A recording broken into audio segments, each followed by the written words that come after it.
Physics 9th में gravitation का part ये 14 है। इस क्वेश्चन को तू लोग अपने से भी सॉल्व कर सकते हो। पीछे में जितना पढ़ाए हैं, पृथ्वी पर गुरुत्व त्वरण के मान को प्रभावित करने वाले कारकों का वर्णन करें।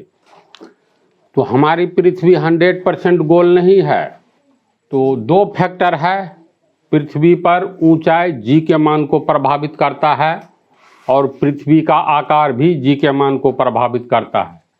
पहले ऊंचाई कैसे प्रभावित करता है ये देखो। मान लो ये पृथ्वी है, इसका ये सेंटर हो गया और ये ऊंचाई पर कोई m द्रव्यमान का वस्तु है। कुछ किलोमीटर तक अगर रहे ना, तो हम लोग सिर्फ पृथ्वी की त्रिज्या लेंगे r के मान में, क्योंकि त्रिज्या 6400 किलोमीटर है, तो इसीलिए 2-4 किलोमीटर का उतना वैल्यू नहीं पड़ता है। जी का मान लगभग 2-4 किलोमीटर की ऊंचाई तक लगभग समान आता है। लेकिन मान लो ये h ऊंचाई पर है, तो C से लेकर के इस बिंदु को हम लोग D मान ले, तो सी डी आर हो गया पृथ्वी का। कैपिटल R का प्रयोग करेंगे अब रेडियस के लिए। और जैसे m द्रव्यमान का है ना, इसको E मान लो। द्रव्यमान m है और पृथ्वी का द्रव्यमान कैपिटल M है, तो E से D तक की दूरी मान लेते हैं h है। तो पृथ्वी के द्वारा E पिंड पर जिसका द्रव्यमान m है, कितना बल लगेगा पृथ्वी के द्वारा? तो बल लगेगा तुमको F बराबर G m हो गया पृथ्वी का, m हो गया इसका। अब बटा में बोलो।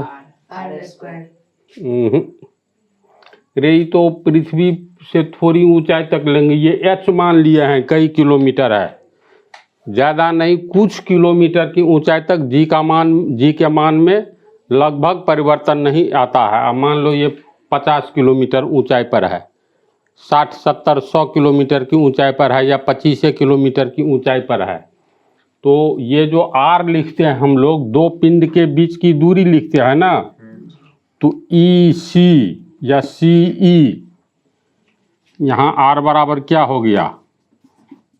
r यानी सॉरी, दो पिंडों के बीच की दूरी r बराबर पृथ्वी की त्रिज्या।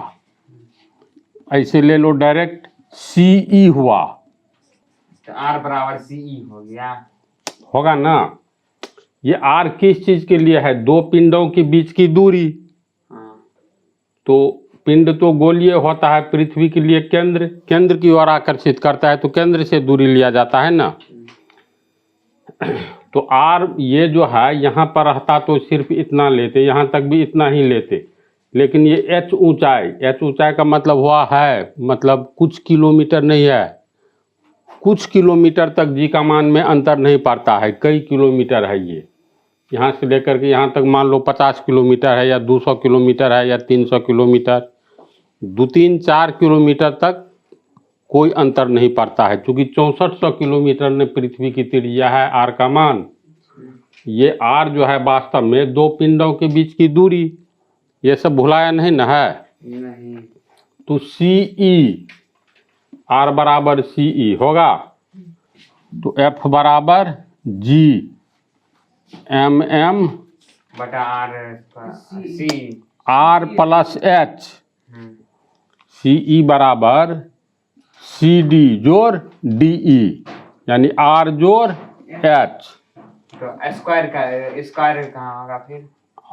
इसका R का मान CE है, हाँ, तो CE बराबर कितना, वो तो हम दे ही रहे हैं, मतलब इसका स्क्वायर होगा। CE बराबर क्या हो गया? CD जोड़ DE, CD जोड़ DE। CD हो गया पृथ्वी का रेडियस, और ये D से E तक हो गया H, R प्लस H हुआ। तो पृथ्वी के द्वारा m द्रव्यमान वाले पिंड पर लगता हुआ गुरुत्व बल यानी गुरुत्वाकर्षण बल कितना होगा? F। ये पिंड भी, m द्रव्यमान वाले पिंड भी पृथ्वी को इसी बल से खींचेगा, समान बल लगता है। तो हम लोग ये पता करें जो पृथ्वी इस पिंड पर जो बल लगाएगा इसके कारण त्वरण उत्पन्न होगा किस दिशा में, पृथ्वी के केंद्र की दिशा में। तो त्वरण की बात छोड़ो, अभी पृथ्वी के द्वारा इस h ऊंचाई के पिंड पर लगाया गया आकर्षण बल, गुरुत्वाकर्षण बल या गुरुत्व बल कितना होगा, 9.8 इतना होगा। हाँ। 9.8 तो एक्सेलरेशन का मान है, फोर्स इतना लगाएगा।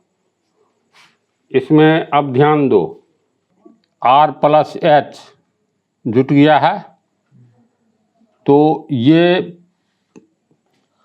इस ऊंचाई पर, ये इसको समीकरण 1 हम लोग माने, पृथ्वी के द्वारा जो पिंड पर बल लगाया जाता है, फिर इसी पृथ्वी के द्वारा इस पिंड पर कितना बल लगाया जाएगा न्यूटन के गति के दूसरे नियम के अनुसार, F बराबर ma, ये यहाँ g में कन्वर्ट हो गया। तो पुनः पृथ्वी के द्वारा इस पिंड पर लगाया गया बल बराबर F बराबर ma, a के जगह g होगा। समीकरण 2, समीकरण 1 और 2 दोनों पृथ्वी के द्वारा ही लगाया गया बल पिंड पर है, तो समीकरण 1 और 2 से क्या होगा, इतना बराबर इतना, यानी GMM बटा R प्लस एच का होल स्क्वायर बराबर mg, और m यहाँ नीचे में आ जाएगा, तो हम लोग चलो mg बराबर हो गया m कट गया, GMM बटा R प्लस एच का होल स्क्वायर, इसीलिए g बराबर GMM बटा R प्लस एच का होल स्क्वायर, ये m आ गया नीचे, m कट गया, इसलिए g बराबर GM बटा R प्लस एच का whole square. Acceleration due to हाँ, एक्सेलरेशन ड्यू टू ग्रेविटी। तो ये g का मान देखो तो ऊंचाई बढ़ने पर ये h का मान बढ़ेगा, यानी ये h का मान बढ़ेगा, तो h का मान बढ़ेगा तो g का मान घटेगा कि बढ़ेगा, चलो बोलो। h का मान बढ़ेगा तो g का मान घटेगा, इसमें दो मत नहीं है, यानी ऊंचाई बढ़ने पर गुरुत्व त्वरण घटता है, तो गुरुत्व त्वरण ऊंचाई बढ़ने पर घटता है, तो घटते घटते एक समय आएगा जो ये शून्य भी हो जाता है, समझ। तो ऊंचाई प्रभावित कर रहा है। यानी ऊंचाई बढ़ने पर g का मान घटता चला जाएगा, h का मान जितना बढ़ाएंगे g का मान उतना घटेगा।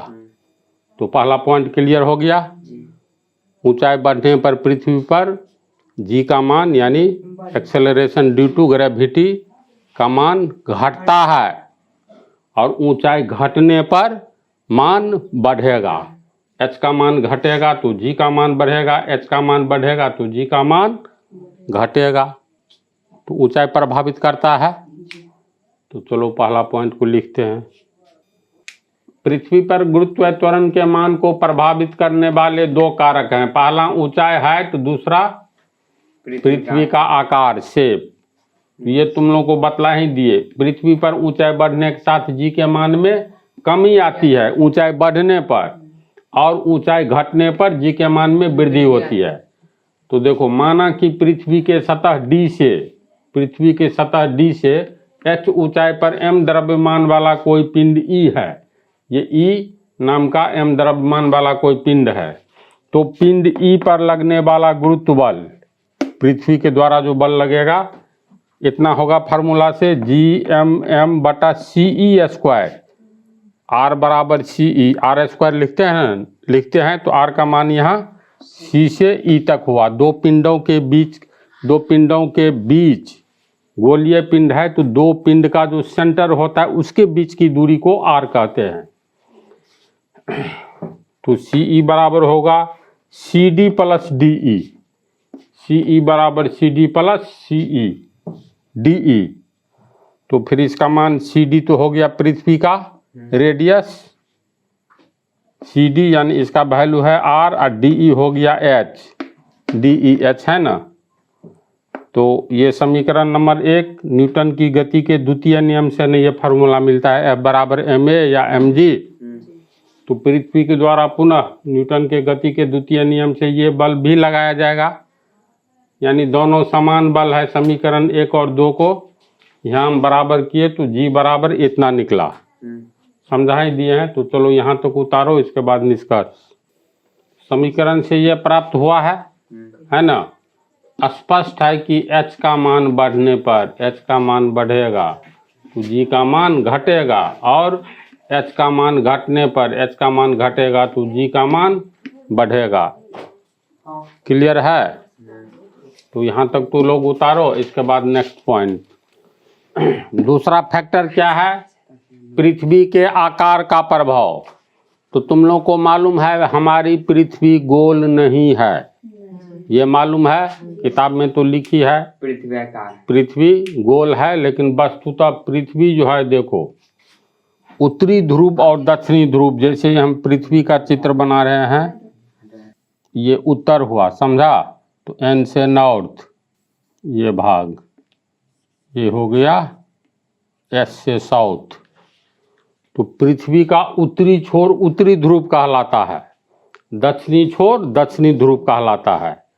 संपूर्ण पृथ्वी के बीच से गुजरने वाली रेखा जो अर्धवृत्त के रूप में होता है, उस रेखा को हम लोग विषुवत रेखा कहते हैं, समझा?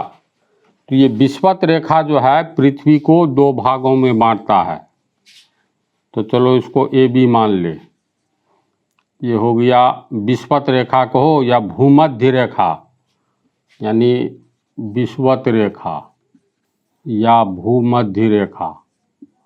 भूमध्य रेखा का अर्थ समझा? भू मतलब भूमि, पृथ्वी, भूमध्य यानी पृथ्वी के मध्य से गुजरने वाली रेखा भूमध्य रेखा कहलाता है, इसी को विषुवत रेखा कहा जाता है। तो हमारी पृथ्वी जो है ध्रुव पर चिपटी हुई है, उत्तरी ध्रुव और दक्षिणी ध्रुव पर चिपटी हुई का अर्थ जानता है ना? हाँ, जैसे किसी का गाल फूला हुआ है, गाल सटका लो तो लगता है ना, पहले फूला हुआ था अब चिपक गया तो चिपटी हुई कहेंगे। एक पका हुआ आम है, उसको दोनों ओर से एक एक मुक्का मार दो, चिपटी हो जाएगी, कच्चा नहीं पका हुआ। तो हमारी पृथ्वी दोनों ध्रुव पर चिपटी हुई है। हमारी पृथ्वी का केंद्र कहाँ है? तो मध्य में है, और ये उत्तरी ध्रुव दक्षिणी ध्रुव पर चिपटी हुई है, एवं ये विषुवत रेखीय क्षेत्र में, भूमध्य रेखीय क्षेत्र में दोनों ओर से कुछ उभरा हुआ है। समझ रहा है स्थिति? ये लगता है ना जो उभरा हुआ है, ये चिपटी हुई है। अब ये देखो, ये ओ मान लो, ओ से बी तक आर हो, R1 मान लो, लेकिन ये जो है ये छोटा है ना जी, ये बड़ा है, ये व्यास ज़्यादा होगा इस व्यास से, क्योंकि चिपटी हुई है। तो इसको मान लो R2 त्रिज्या। कौन सा त्रिज्या बड़ा है? क्लियर है? R1 greater than R2। तो ये हम लोग तो एक एवरेज बोलते हैं पृथ्वी की त्रिज्या 6400 किलोमीटर, लेकिन पृथ्वी का त्रिज्या ये केंद्र से लेकर ध्रुव तक, इसको ध्रुवीय त्रिज्या कहेंगे, पोलर रेडियस, समझा? जैसे ON को क्या कहेंगे? ON को R2 माने है ना, ये हो गया ध्रुवीय त्रिज्या। इंग्लिश में इसको कहेंगे पोलर, पोल से ध्रुव, अब इससे बना पोलर। इसका मान कितना होता है? तो 6357 किलोमीटर, समझा? R2 यानी ध्रुवीय त्रिज्या कितना होता है?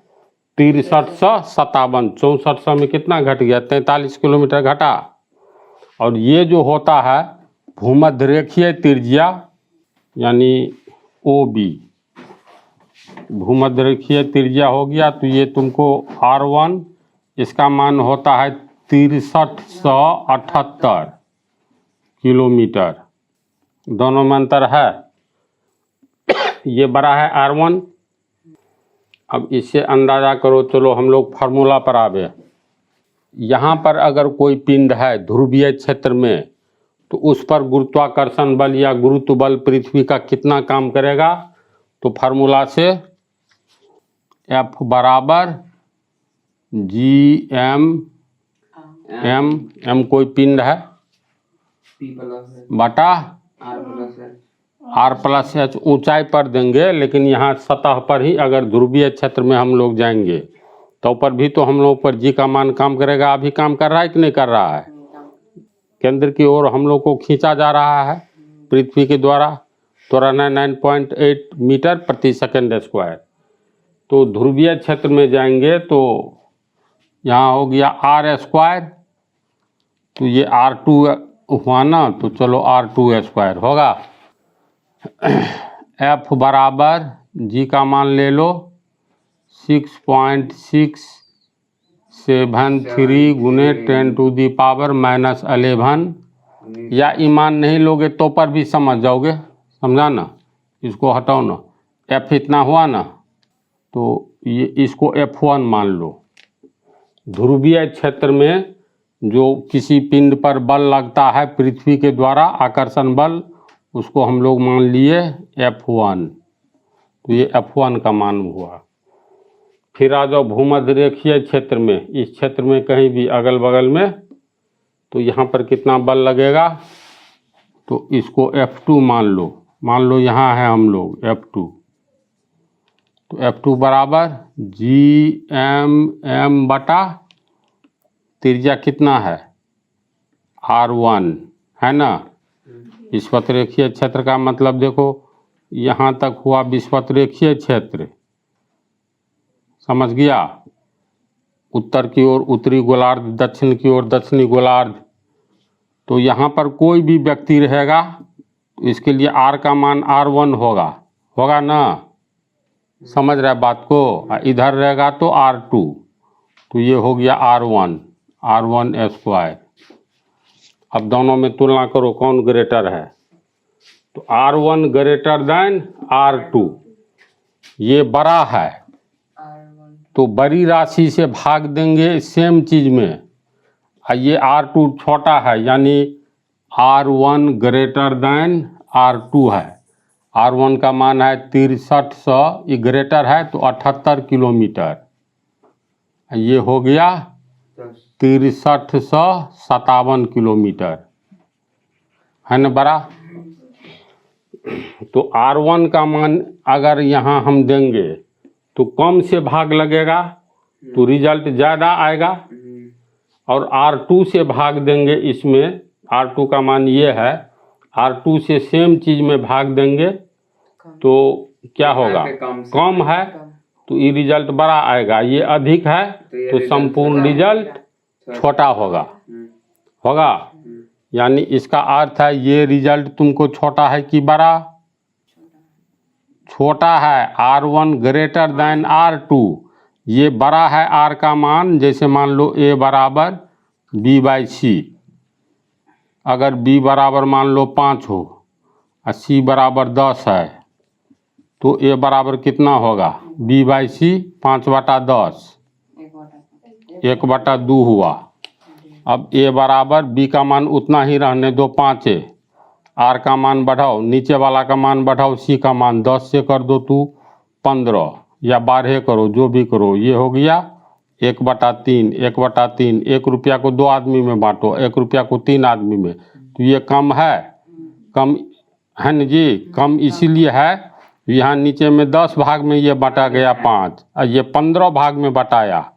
ये नीचे वाला अधिक होगा तो A का मान घटेगा, नीचे वाला कम है तो A का मान 1/2 हुआ, और नीचे वाला का मान 15 किए तो 1/3 हुआ।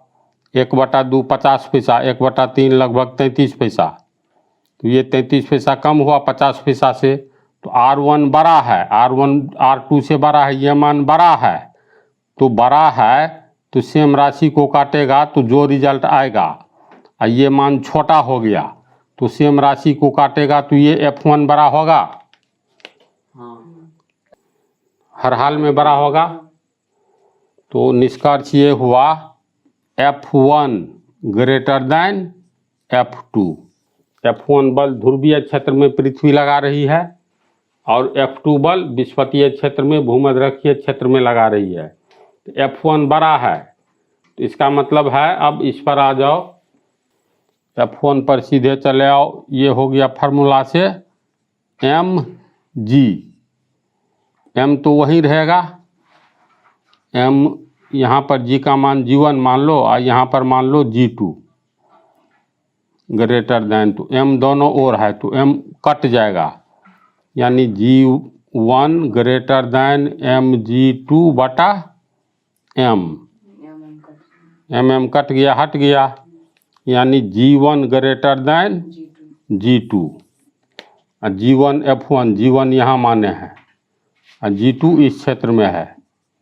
अब ये g2 और g1 में तुलना करो, गुरुत्वाकर्षण त्वरण हुआ ना, तो ये बड़ा है, यानी यहाँ पर गुरुत्वाकर्षण त्वरण ज़्यादा होगा, तो ज़्यादा होगा तो कितना होगा, यहाँ से ज़्यादा, तो ये होता है तुमको 9.83 मीटर प्रति सेकंड स्क्वायर, ये ध्रुवीय क्षेत्र में। और ये विषुवत-रेखीय क्षेत्र यानी भूमध्य रेखीय क्षेत्र में होता है 9.78 मीटर प्रति सेकंड स्क्वायर। इसमें देखो तो कौन बड़ा है, ये बड़ा है, 9 रुपया 83 पैसा है, ये 9 रुपया 78 पैसा है। तो ध्रुवीय क्षेत्र में कैसे कम होता है समझ गया। और विषुवत-रेखीय क्षेत्र में मैक्सिमम जी का मान होता है, ध्रुवीय क्षेत्र में मिनिमम होता है। इसका अर्थ है पृथ्वी पर स्थान बदलने से जी का मान प्रभावित होता है। समझा इसको? कुछ पूछना है कि लिखा जाए? देखो इसको पहले पृथ्वी का चित्र समझो।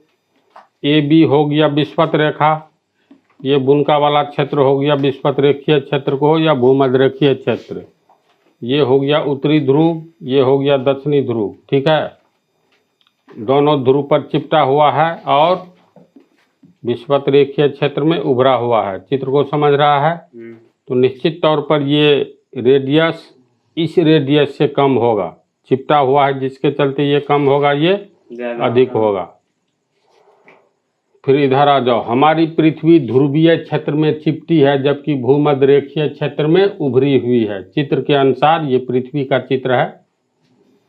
CS बराबर CN, यानी CS बराबर CN, दोनों त्रिज्या तो बराबर होगा, बराबर ध्रुवीय त्रिज्या। इसको हम लोग ध्रुवीय त्रिज्या कहेंगे, केंद्र से ध्रुव तक की दूरी को ध्रुवीय त्रिज्या कहेंगे, जिसको R2 माने है, पोलर रेडियस।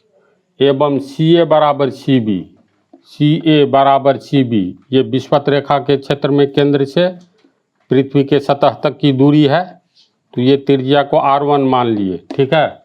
इसे कहेंगे भूमध्यरेखीय त्रिज्या। इक्वेटर में IAL जोड़ दो, इक्वेटोरियल रेडियस। तो पृथ्वी की ध्रुवीय त्रिज्या R2, ये R2 इसका मान होता है 6357 किलोमीटर। और पृथ्वी की भूमध्यरेखीय त्रिज्या R1, इसका मान होता है 6378 किलोमीटर। GP, P से हो गया पोलर, GP का अर्थ हुआ ध्रुवीय गुरुत्वीय त्वरण, यानी ध्रुवीय क्षेत्र में जो त्वरण काम करेगा ये कहलाएगा GP। P से पोलर, ध्रुवीय गुरुत्वीय त्वरण। और GE का मतलब हुआ इसे इक्वेटर, यानी भूमध्य रेखीय क्षेत्र में जो त्वरण होगा, दोनों में अंतर होगा, वो देख लो कैसे। तो इसको GE से व्यक्त करेंगे। अब देखो GP यानी ध्रुवीय क्षेत्र में जो त्वरण होगा, तो फार्मूला के अनुसार GM बटा R स्क्वायर होता है। R का मान यहाँ, त्रिज्या का मान कितना है, R2 है ना, तो R2 स्क्वायर। फिर इससे नीचे G का मान होता है G बराबर GM बटा R स्क्वायर। तो GE इक्वेटर वाला क्षेत्र में G का मान कितना होगा, तो फार्मूला से GM बटा R स्क्वायर, तो R कितना है, R1, तो R1 स्क्वायर होगा। चूंकि R1 ग्रेटर देन R2, ये R1 जो है 63 से 78, R2 63 से 57 से बड़ा है, तो R1 greater than R2, R1 greater है तो GE छोटा होगा, R2 छोटा है तो GP बड़ा होगा, तो GP ग्रेटर देन GE होगा। तो निष्कर्ष ये है, अगर हम मतलब पृथ्वी पर स्थान बदलने से गुरुत्वाकर्षण त्वरण का मान बदलता है, सुन लो, दूसरा निष्कर्ष होगा, अगर हम लोग भूमध्य रेखीय क्षेत्र से ध्रुवीय क्षेत्र की ओर चलेंगे तो जी का मान बढ़ता जाएगा, है ना। भूमध्य रेखीय क्षेत्र से ध्रुवीय क्षेत्र की ओर बढ़ेंगे, चाहे इधर उत्तर की ओर या दक्षिण की ओर, तो जी का मान बढ़ेगा। अगर उल्टा ध्रुवीय क्षेत्र से भूमध्य रेखीय क्षेत्र की ओर जाएंगे तो जी का मान घटेगा। समझ गया इतना? तो चलो उसको लिखो, 2-3 लाइन और निष्कर्ष के रूप में लिखते हैं। ये दोनों मान तू लोग याद रखना। इक्वेटर पर जी का मान 9.78 मीटर प्रति सेकंड स्क्वायर होता है और पोल पर यानी ध्रुवीय क्षेत्र में 9.83 मीटर प्रति सेकंड स्क्वायर। निष्कर्ष में क्या क्या निकला? पृथ्वी पर स्थान बदलने पर जी का मान बदलता है ना। भूमध्य रेखीय क्षेत्र से ध्रुवीय क्षेत्र की ओर जाने पर जी का मान बढ़ता है, जबकि ध्रुवीय क्षेत्र से भूमध्य रेखीय क्षेत्र की ओर आने पर जी का मान घटता है। ये दोनों बात याद रखना, और इसको तो याद रखना ही। चलो यहाँ से यहाँ तक उतार लो और अगले पार्ट में आओ।